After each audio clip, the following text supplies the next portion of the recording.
बहनों के आचरण के लिए, बेटियों के आचरण के लिए उन्होंने गलत ही क्या कहा है। जो लोग कहते हैं लिव इन रिलेशनशिप में, जो लोग कहते हैं टेस्ट ड्राइव जैसी व्यवस्था की बात करते हैं, मैं उनसे कहना चाहता हूँ शर्म आनी चाहिए, शर्म आनी चाहिए आपको। अरे हमारे साधु संत वो संत है जो हमारी सभ्यता को, हमारे धर्म को दिशा और दशा देने का काम करता है। सनातन में रहकर सनातन का विरोध करता है, अब उनको जगाने और भगाने का टाइम आ गया। जब लिव इन रिलेशनशिप में रहते रहते वो लिव इन रिलेशनशिप में नहीं मिलती, वो फ्रिज में मिलती है, वो भी ऐसे नहीं मिलती, वो कटी हुई लाश की तरह मिलती है। ऐसे महानुभाव को अगर कोई उंगली दिखाने का काम करता है तो समाज के लिए सबसे बड़ा गलत संदेश वो देने का काम कर रहा है। अखिलेश यादव जी के पास एक शब्द नहीं रहा, क्योंकि उन्होंने मौन धारण कर लिया केवल और केवल वोट बैंक की रक्षा के लिए। साधु संत जात पात में नहीं पड़ते, वो धर्म की बात करते हैं और अधर्म के नाश की बात करते हैं, और धर्म की ही तो बात करिए, बेटियों के सम्मान की ही तो बात करिए। नमस्कार, मैं शिवम चौबे और आप देख रहे हैं सौगंध टीवी। प्रेमानंद जी महाराज और महाराज अनिरुद्धाचार्य को लेकर इस समय चर्चाएं हैं, जहां दोनों धर्मगुरु हैं और धर्म का ज्ञान देते हैं। इस बीच जब वो ऐसी टिप्पणी करते हैं जो महिलाओं के खिलाफ होती है, कहीं ना कहीं उसको लेकर बवाल छिड़ता है। फिर प्रेमानंद जी महाराज का भी एक बयान सामने आता है जहां वो पुरुष और महिला दोनों को हिदायत देते हैं कि वो गलत आचरण में ना पड़े। पर इसको देखा जाता है कि कुछ लोग छोटे क्लिप बना के केवल महिलाओं की क्लिप वायरल करते हैं, और जिसको लेकर लगातार अब सवाल उठ रहे हैं। बाबाओं के खिलाफ वो बयानबाजी की जा रही है। कई लोग कह रहे हैं, अब कोई एक्ट्रेस की बहन है, वो कह रही है कि अगर मुझे अनिरुद्धाचार्य जैसे महाराज मिल जाए मैं तो थप्पड़ों से मारूंगी।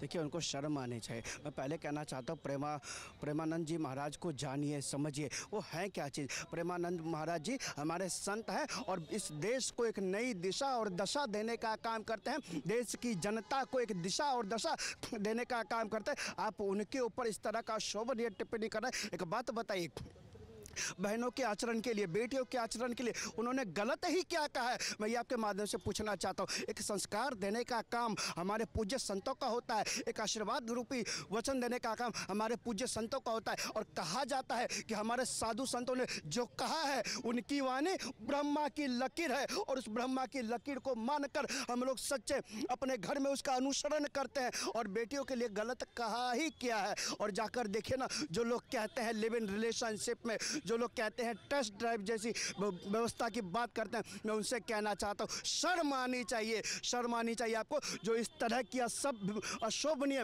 बातें आप करने का काम करते हैं। अगर आपके बच्चों की चिंता, आपके बेटियों की चिंता हमारे सदगुरु जी कर रहे हैं, हमारे साधु संत कर रहे हैं, तो आपको उनका अनुसरण करना चाहिए, उनका पालन करना चाहिए। लेकिन आप उनके ऊपर ही अनर्गल टिप्पणी करने का काम करते हैं, उनका ही बाइकआउट करने की बातें करते हैं। मैं पूछना चाहता हूँ, आप जो कुछ लोग कह रहे हैं बाइकआउट, कितने आपसे चंदा लिया है, कितनी बार आपसे उन्होंने ऐसा कुछ किया है, लेकिन कुछ नहीं, काहे का बाइकआउट। लेकिन क्या है, आप लोगों को हिंदू धर्म में दोष से देखना है। अरे हमारे साधु संत वो संत है जो हमारी सभ्यता को, हमारे धर्म को दिशा और दशा देने का काम करता है, और आज पूरा सनातन समाज उनको पूजता है। लेकिन जो सनातन में रहकर सनातन का विरोध करता है, अब उनको जगाने और भगाने का टाइम आ गया। पर इस तरीके की टिप्पणियां क्यों हो रही हैं? क्यों लगता है कि अब वो कह रही है कि लिव इन रिलेशन में अगर कोई रह रहा है तो क्या समस्या है?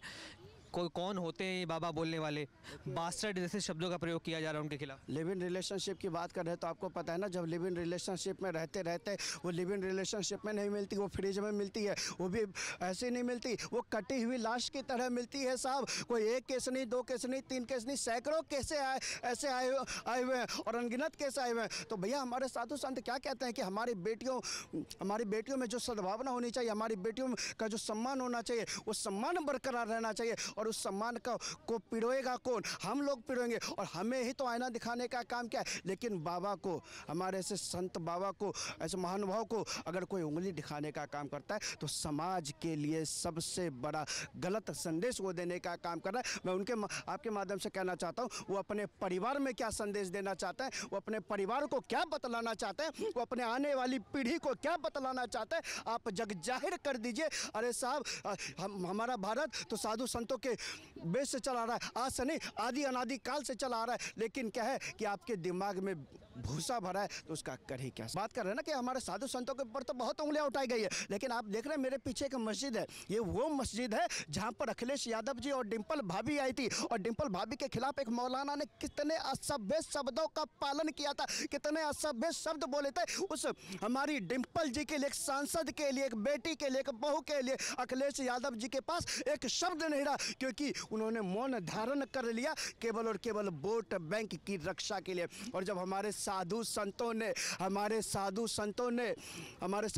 ने बेटियों की व्यवस्था के लिए, हमारे बेटियों के सम्मान की बातें कही, तो उनके बाइकआउट की बातें करते। और जब एक डिंपल भाभी के लिए इसी मस्जिद में जब वो आई थी, जब उनको नग्न शब्द का प्रयोग किया गया, तो पूरे देश ने विरोध किया, पूरी भाजपा ने विरोध किया। लेकिन फिर मैं वही बताना चाहता हूँ साहब, अंतर साफ है, देख लीजिए, अंतर साफ है, देख लीजिए। हमारे साधु संत इसलिए नहीं कहते, वो जात पात में नहीं पढ़ते, साधु संत जात पात में नहीं पढ़ते, वो धर्म की बात करते हैं और अधर्म के नाश की बात करते हैं। और धर्म की ही तो बात करिए, बेटियों के सम्मान की ही तो बात करिए। और जब बेटियों के सम्मान की बात आती है तो कुछ लोग बिलबिला जाते हैं, ट्विटर गैंग एक्टिव हो जाता है, लिब्रांडू गैंग एक्टिव हो जाता है, और वो ट्विटर पे न जाने क्या क्या पोस्ट करने लगता है। लेकिन फिर भी मैं आपके माध्यम से कहना चाहता हूँ, हमारा सनातन समाज जगा हुआ है, जनचेतना से जगा हुआ है। और जो पाखंडी दुष्प्रचार कर रहे हैं, उन पाखंडियों के उसमें आने वाले नहीं है। हम अपने संत समाज के साथ हैं, जो उन्होंने कहा है हम उनके कहे अनुसार उनका अनुसरण करते हैं।